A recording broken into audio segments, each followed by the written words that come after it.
June's head hurt. His eyes opened slowly to a room bathed in soft blue light. This was not his ship. This was not Earth. The last thing he remembered was the flash of purple light that had hit his patrol vessel. "Where am I?" he whispered to himself, touching the strange, soft material beneath him. It felt like a bed, but not made of any fabric he knew. June sat up and looked around. The room was large and comfortable, like a nice hotel suite. There was a table with food he did not recognize, a large window showing stars moving past, and walls that seemed to glow from within. This was definitely an alien ship, but nothing like the rough prison cells he had been trained to expect. He stood up carefully, testing his legs. He felt fine. No injuries, no pain, except for the fading headache. His Earth Defense Force uniform had been replaced with simple black clothes that fit him perfectly. June walked to what looked like a door, but it had no handle. He pressed his palm against it, but nothing happened. He was locked in, despite the comfortable surroundings. "Computer?" he called out, hoping for some kind of AI system. "Hello, can anyone hear me?" A soft chime sounded, and the door slid open silently. June stepped back quickly, ready to defend himself. A tall, slender figure stepped into the room. She, for the alien was clearly female, stood a head taller than June. Her skin was pale with a faint purple tint, and her eyes were large and completely black, with no whites visible. Her hair was silver and pulled back tightly.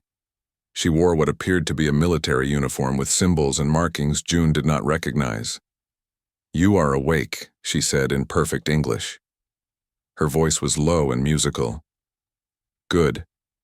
You slept for 26 hours. We were beginning to worry." "Who are you? Why am I here?" June demanded, staying close to the wall. The alien woman tilted her head slightly. "I am Commander Nari of the HFY Exploration Fleet, and you are Lieutenant June Kim of the Earth, Defense Force pilot of Border Patrol ship EDF 347. June felt a chill run down his spine. She knew exactly who he was. "How do you know my name? What do you want with me?" Commander Nari walked to the center of the room, her movements graceful and precise. "We have been watching your people for many years, Lieutenant. We know all about Earth and its defense systems." She gestured to the food on the table. "Please eat. The food has been prepared to be safe for human consumption." June ignored the offer. "Am I a prisoner?" At this, Commander Nari's expression changed slightly, the corners of her eyes crinkling in what might have been amusement. "Not exactly," she said. "In HFY culture, we have a tradition. Warriors of high rank may claim worthy opponents as personal companions. It is a great honor." June frowned, not understanding. "What does that have to do with me?" Commander Nari stepped closer, her black eyes fixed on his. "You shot down 2 of our scout ships before we disabled your vessel. No human has ever managed that before. Your skill impressed me." She paused, then added simply, "You belong to me now, human." The words left June stunned. He stared at her, unable to process what she was saying. "I belong to you? Like a slave?" he finally managed to say, anger rising in his voice. "No," Nari replied calmly. "Not a slave, a companion, a valued possession. You will have many privileges on this ship. You will not be mistreated." June laughed without humor. "A prisoner with a nice cage is still a prisoner." Nari seemed unbothered by his response. "You may see it that way now. In time, you will understand the honor of your position." She turned and walked to the window, gesturing for him to join her. After a moment's hesitation, June did. "This is the Starlight flagship of the HFY Exploration Fleet," she explained. "We are currently traveling at sublight speed toward our rendezvous point with the main fleet." The view was breathtaking, stars streaking by against the black of space. In the far distance, June could see the faint blue curve of what might have been a nebula. "What do you want with Earth?" June asked, his voice low and tense. "That is complicated," Nari replied, "and not something I am authorized to discuss with you yet." She turned to face him. "You will be allowed to move freely within certain areas of the ship. You will be given tasks suitable to your skills. You will eat with me and accompany me to official functions. You will learn our language and customs. And if I refuse, June challenged, then you will remain in these quarters until you reconsider, Nari said simply. But that would be a waste of your talents, and I do not believe you are the type of man who enjoys being idle. She was right about that at least. June had never been good at sitting still. Can I contact Earth? Let them know I'm alive? Nari shook her head. Not yet. Perhaps in time if you prove trustworthy. She moved toward the door, then paused. I will return in 3 hours. We will dine together, and I will answer what questions I can. In the meantime, rest. Eat.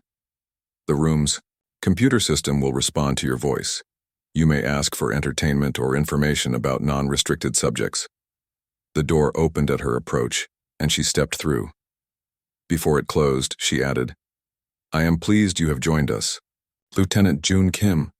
I believe you will find your new life interesting. Then she was gone, and the door sealed silently behind her. June stood motionless for several minutes, his mind racing. This was unlike any first contact scenario the EDF had ever trained for. These aliens, the HFY, clearly had technology far beyond Earth's. His ship had been one of Earth's most advanced fighters, and they had disabled it as easily as swatting a fly. He moved around the room, examining everything carefully. The food looked strange but smelled good. The computer responded to his voice, as promised, showing him basic information about the ship's layout and daily routines, though nothing that would help him escape. Escape. That had to be his priority. Whatever these aliens wanted with Earth, he needed to get back and warn his people. June sat on the edge of the bed, formulating a plan. He would play along with this companion role for now. Learn the ship's systems, gain Nari's trust, find a way to send a message back to Earth, or better yet, steal a ship and return himself. He picked up what looked like a piece of fruit from the table and bit into it cautiously. It tasted like a cross between a pear and a strawberry. Not bad. Computer, he said, tell me about Commander Nari. Commander Nari is the youngest fleet commander in HFY history, a pleasant voice responded from nowhere. She has won 17 major battles and is renowned for her tactical brilliance and fair treatment of those under her command. June nodded slowly. Know your captor. That was basic survival training. You belong to me now, human. Her words echoed, in his mind. Not for long, Commander, he thought. Not for long. He would play her game, learn everything he could, and find a way home. But first, he needed to understand why these aliens had come to Earth in the first place, and what they really wanted with humanity. June looked out at the stars streaking by.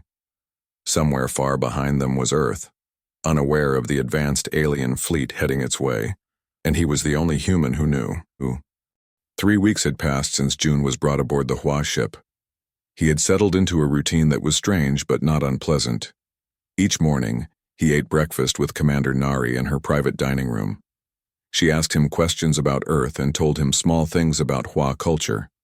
Then she would go to the bridge to command the ship, while June was free to use the training room, visit the ship's garden, or read in his quarters.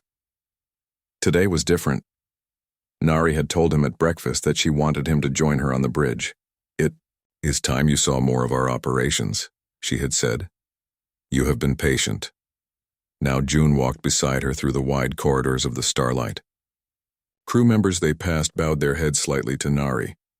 Many looked at June with open curiosity, but none seemed afraid or hostile. Your people are not what I expected, June admitted. What did you expect? Nari asked. In human stories, aliens usually want to conquer us or eat us, June said with a small smile. Nari made a sound that June had learned was HFY laughter. Humans would not taste good, she said. Too stringy. June looked at her in alarm until he realized she was joking. In 3 weeks, he had never heard her joke before. The bridge doors opened automatically as they approached. Inside was a large circular room with workstations around the edges and a central command platform. The front wall was a massive view screen, showing the stars ahead. The crew stood as Nari entered, then returned to their work when she waved a hand. June followed her to the command platform. Lieutenant Kim will be observing today, she announced to the bridge crew. He has security. Clearance level 3. A tall male Hua at the tactical station looked up in surprise. Commander, is that wise? He is still new to our ways. Officer Day, I have made my decision, Nari said firmly. Officer Day lowered his eyes. Yes, Commander. June stood quietly beside Nari's command chair, watching the crew work. Their technology was amazing. Holographic displays, instant communication across vast distances, and navigation systems that could plot courses through space more accurately than anything Earth had. After an hour of routine operations, an alarm sounded. A female Hua at the sensor station called out, Commander, we have detected void activity in Sector 7. The atmosphere on the bridge changed instantly. Everyone moved faster, their voices tense. Show me, Nari ordered. The main view screen changed to show what looked like a dark cloud moving against the stars. As June watched, the cloud seemed to pulse with faint purple light. Distance? Nari asked. 2 light years and holding, the sensor officer replied. They do not appear to have detected us. Nari turned to Officer Day. Are there any colonies in that sector? Day checked his display. The mining outpost on Krell's moon. Population 200. Nari's face hardened. Send warning to evacuate immediately. Priority channel. What is that? June asked quietly. Nari glanced at him, then made a decision. That, Lieutenant Kim, is why we are in your part of space. We call them the Void. They have been destroying our outer colonies for the past 5 years. June stared at the screen. They're alive? Yes and no. They are a collective of biomechanical entities. They consume everything in their path. Resources, technology, people. Like a swarm, June said, thinking of locusts on Earth. A good comparison, Nari agreed. But these locusts are intelligent and nearly impossible to kill. The crew worked frantically to send warnings and monitor the Void's movement. June watched in silence, his mind racing with this new information. The Hua weren't invaders. They were running from something. After 2 tense hours, Nari ordered, Officer Day, you have the bridge. Lieutenant Kim, come with me. She led June to a small conference room off the main bridge. When the door closed, she seemed to relax slightly. You have questions, she said. Many, June admitted. These void creatures, is that why you're approaching Earth? You're running from them? Nari sat down, gesturing for June to do the same, not running, looking for allies. The void is spreading through our territory faster than we can stop them. Our scientists believe that humans may have a natural resistance to their psychic attacks. Psychic attacks? June repeated in disbelief. The void doesn't just destroy bodies, they can take over minds, Nari explained. But early tests show that the human brain structure is different, resistant. June leaned forward. So you're not planning to invade Earth? No. We want an alliance. Nari's black eyes fixed on his. But we know how first contact often goes with developing species. Your people would panic or your governments would fight among themselves.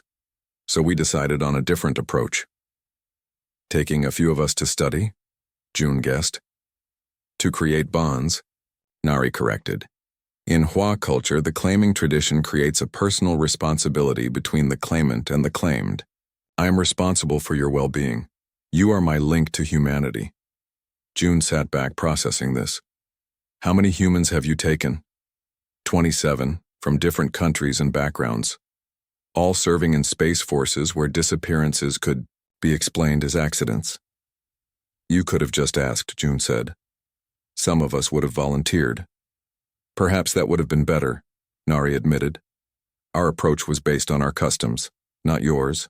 A mistake I see now. This was the first time Nari had admitted any fault. June studied her face, seeing new emotions there. Concern, perhaps even fear. What happens when the void reaches Earth? He asked. If we cannot stop them before that? Nari looked down at her hands. They will consume everything. Your cities, your people, your history. Nothing will remain. June felt cold. How long do we have? At their current speed, 2 Earth years. Less if they discover faster travel technology. To wake. Door chimed and Officer Day entered. Commander, message from the evacuation team. The colony on Krell's moon has been cleared, all personnel accounted for.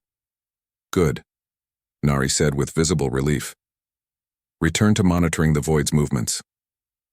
After Day left, June asked, What can I do to help? Nari looked surprised.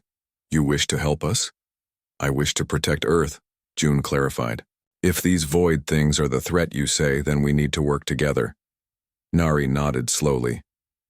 Tomorrow we rendezvous with the main fleet. There is someone I want you to meet, another human who has been with us longer. Her name is Minji. She works in our research division. Researching what? Ways to combine HFY technology with human resistance to create a weapon against the void, Nari said. But she has had limited success without more human subjects to study.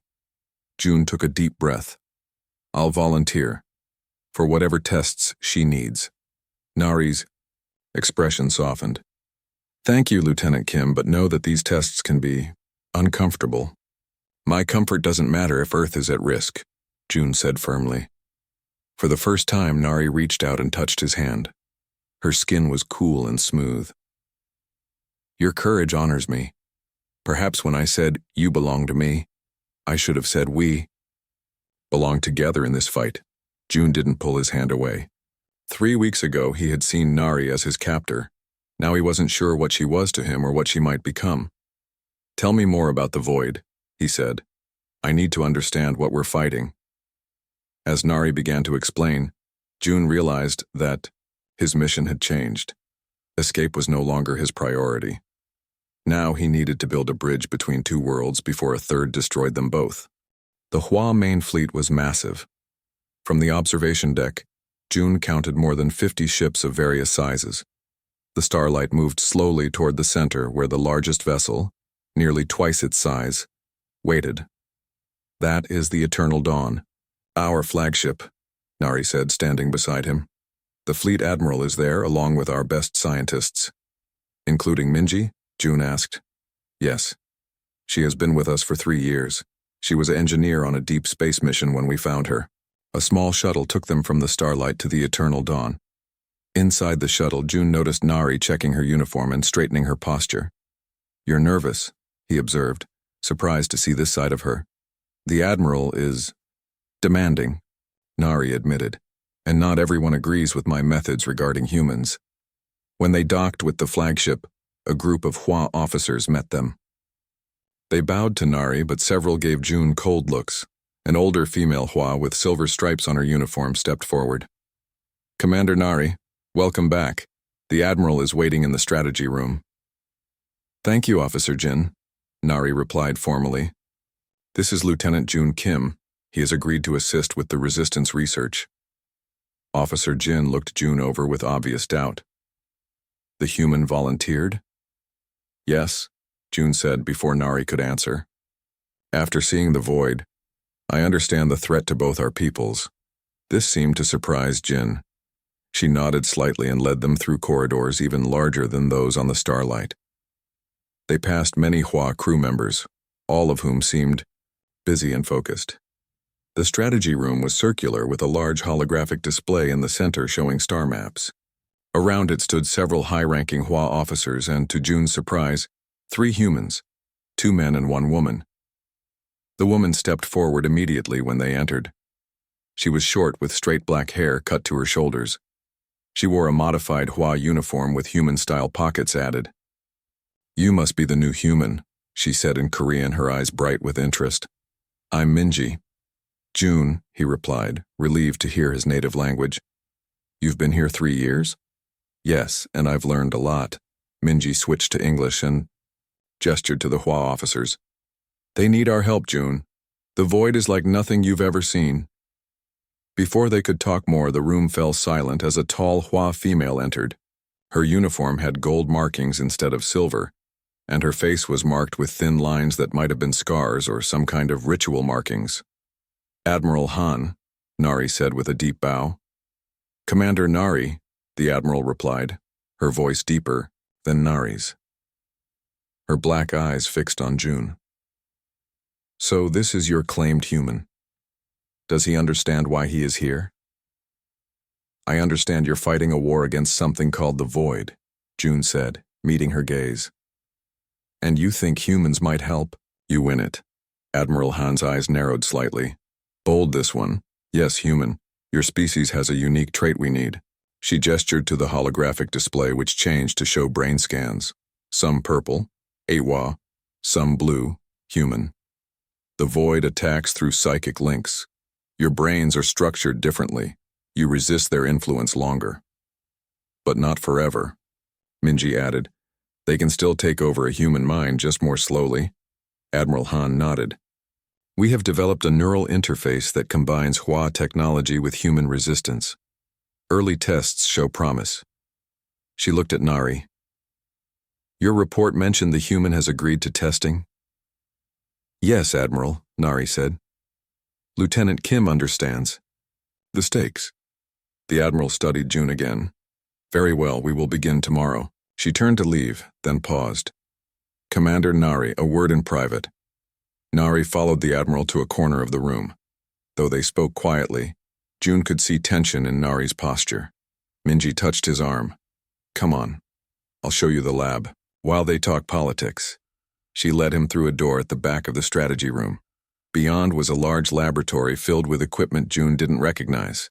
2 other humans, a tall man and a woman with red hair, worked at different stations. This is where we're developing the neural shields, Minji explained.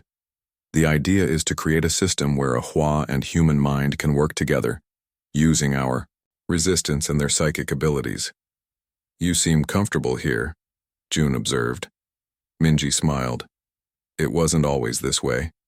I was angry at first, just like you probably were. But then I saw what we're up against. Her smile faded.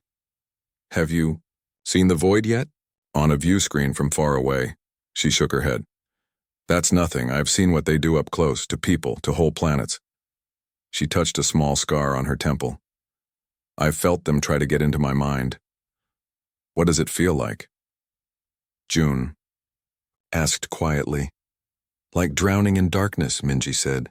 Like losing yourself piece by piece. The door opened and Nari entered, her face tense. Is everything okay? June asked. The Admiral feels I have become too attached to you, Nari said after a moment. She believes it compromises my judgment. Has it? June asked. Nari met his eyes. Perhaps, but I believe understanding humans is vital to this alliance. Alliance? June repeated. I thought I was your possession. Things change, Nari said simply. She turned to Minji. Show him the interface. Prepare him for tomorrow's tests. After Nari left, Minji led June to a quiet corner of the lab. She likes you, Minji said with a small smile. What? No, June protested. She sees me as a useful tool. I've known Nari for 3 years, Minji said. She's never defended a human to the Admiral before. Before June could respond, alarms began blaring throughout the ship. Red lights flashed in the lab. What's happening? June asked as the other humans looked up in alarm. The tall man rushed to a console. Void scouts, they've found the fleet. The ship shuddered as something hit it. June grabbed a table to steady himself. Are we under attack? Yes, Minji said, her face pale. We need to get to safety. They hurried from the lab back toward the strategy room, but the corridors were filled with HFY crew members rushing to battle stations. Another hit rocked the ship, throwing June against a wall. This way, Minji shouted, pulling him down a side passage. There's a secure area near the medical bay. They turned a corner and nearly ran into Nari, who was directing crew members. June, she exclaimed. You should be in the safe zone. We're heading there now, he said. What's happening? 3 Void Scout ships appeared from nowhere, Nari explained quickly. They're testing our defenses. Another blast hit the ship, stronger than before. The lights flickered and part of the ceiling collapsed ahead of them. Nari pushed June back just as a metal beam crashed down where he had been standing. Thank you, he gasped. My claim, my responsibility, she said, but her eyes showed real concern. A HFY officer ran up to them. Commander, the Admiral requests, you on the bridge immediately. Go, June said to Nari. I'll get to safety with Minji. Nari hesitated, then nodded. Stay alive, Lieutenant Kim. That's an order. As she turned to leave, 3 HFY crew members came running down the corridor, panic on their faces. Commander, one shouted. The Void got through in Section 12. They're boarding the ship. June saw fear flash across Nari's face for the first time. How many? She demanded. At least 5 entities, the crew member reported. Nari drew a weapon from her belt, a sleek silver device June hadn't seen before. Evacuate all nearby sections, seal the bulkheads. She glanced at June. Get to the safe zone, now. But June saw what she didn't, a shadow moving unnaturally behind her. It was larger than a HFY, dark purple and shifting in form. Behind you, he shouted, grabbing a piece of broken ceiling panel and charging forward. The Void creature lunged at Nari. June swung the metal panel with all his strength, striking the creature's side. It made a high-pitched sound and turned toward him. For a moment, June stared into what seemed like a face, but constantly shifting, with too many eyes and no definite features. Then he felt it, a cold pressure in his mind, like icy fingers, trying to grab his thoughts. June, move! Nari shouted, aiming her weapon. The pressure in his head increased. June fought to keep control of his body, his thoughts. Shoot it, he managed to say through gritted teeth. Nari fired. The weapon made no sound, but the creature convulsed and retreated. Nari fired again, and the thing collapsed into a puddle of dark matter that quickly hardened and cracked. June fell to his knees, his head pounding. Nari was instantly beside him. Are you all right? She asked, genuine fear in her voice. It was in my head, June gasped. But I could fight it. Their eyes met and something passed between them.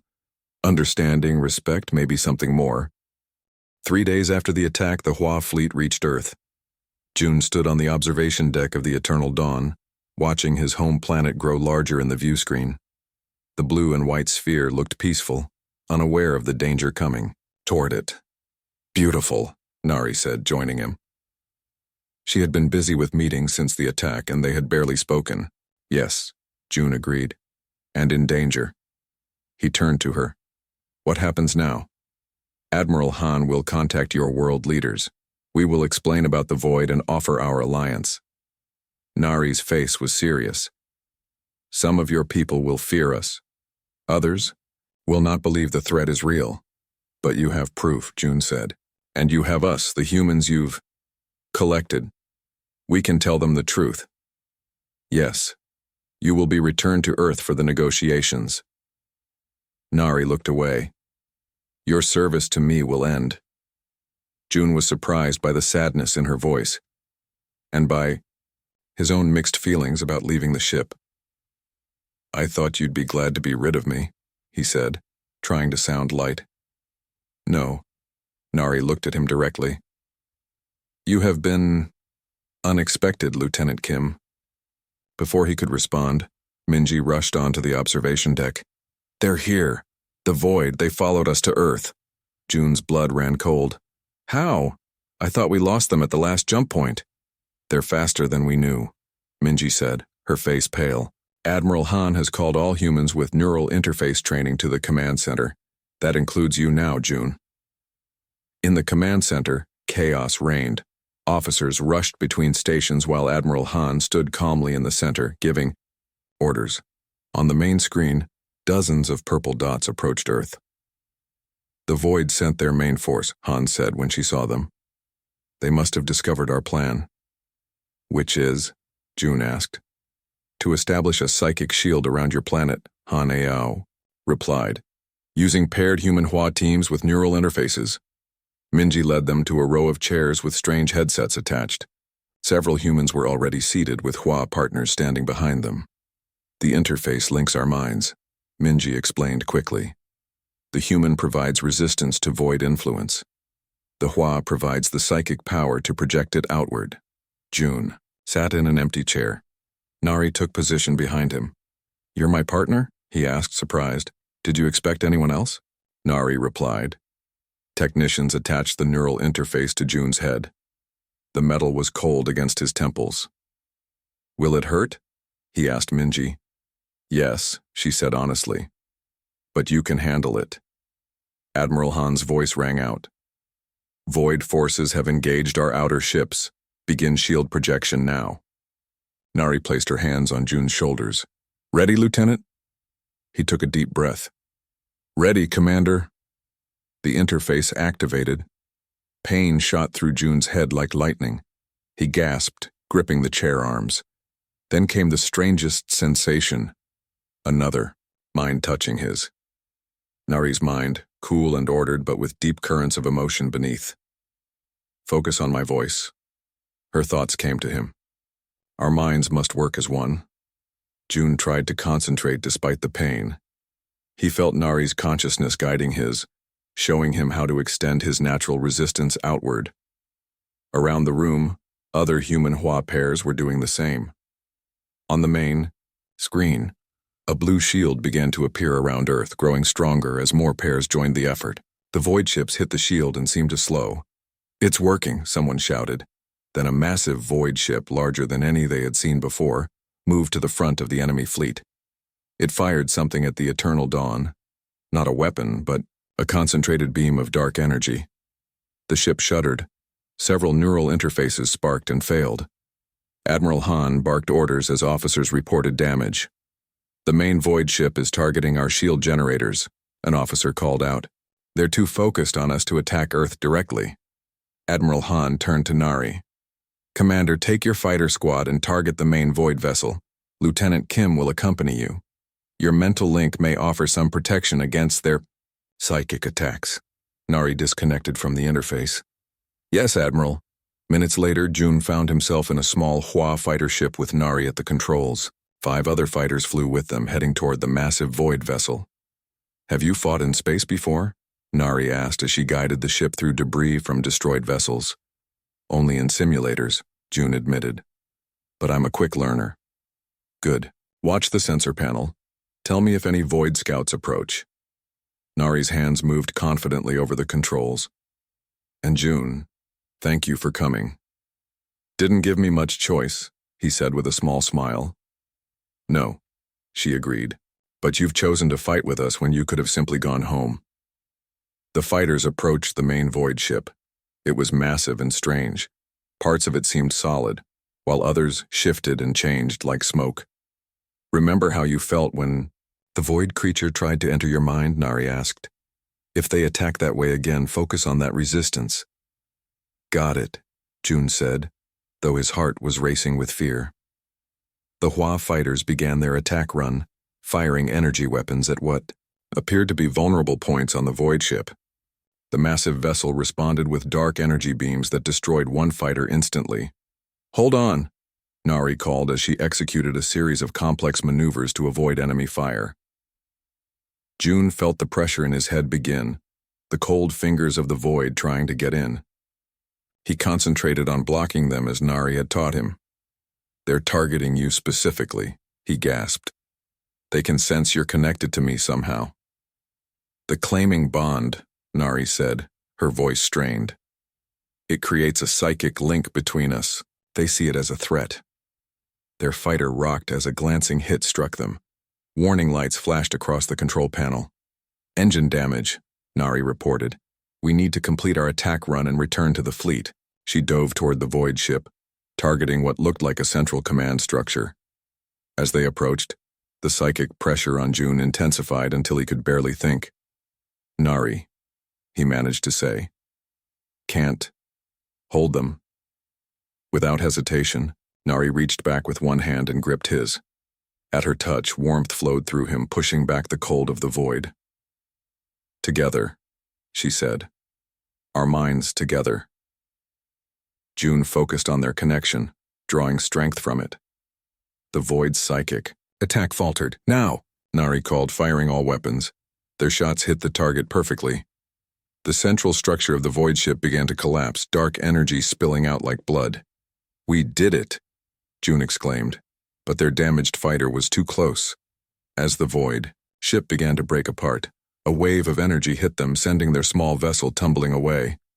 Controls are gone, Nari said, fighting with the system. Prepare for impact. Their fighter crashed into a field of debris. June's head hit the panel, and everything went dark. When he woke, he was in a medical bay on the eternal dawn. Minji stood beside his bed. About time, she said with relief. You've been out for 2 days. The void? June asked immediately. Retreating, the death of their command ship disrupted their hive mind. Earth is safe, for now. And Nari? June asked, suddenly afraid. Waiting. For you to wake up, Minji said with a smile. She hasn't left except when the doctors forced her to rest. As if summoned by her name, Nari entered the medical bay. When she saw June awake, something like a smile crossed her usually serious face. Lieutenant Kim, she said formally, but her eyes were warm. You fought well. We fought well, Commander, he corrected. They looked at each other in silence. So much had changed since those first words on the starlight. You belong to me now, human. The Admiral is preparing formal alliance talks with Earth's leaders, Nari said finally. They have requested that humans who understand Hua culture assist in the negotiations. And will I be going home? June asked. Nari hesitated. That depends on you. Your obligation to me is complete. You are free to return to Earth. She paused. Or you could stay not as my possession but as my partner. June thought about his life before. The lonely patrols, the empty apartment waiting for him on Earth. Then he thought about the past weeks with Nari, fighting at her side, their minds linked against a common enemy. He smiled. I think I've found where I belong, Commander. And it's not where I expected. Nari reached out and took his hand, a very human gesture she had learned from him. Neither of us is where we expected to be, she said softly. But perhaps it is where we need to be, together.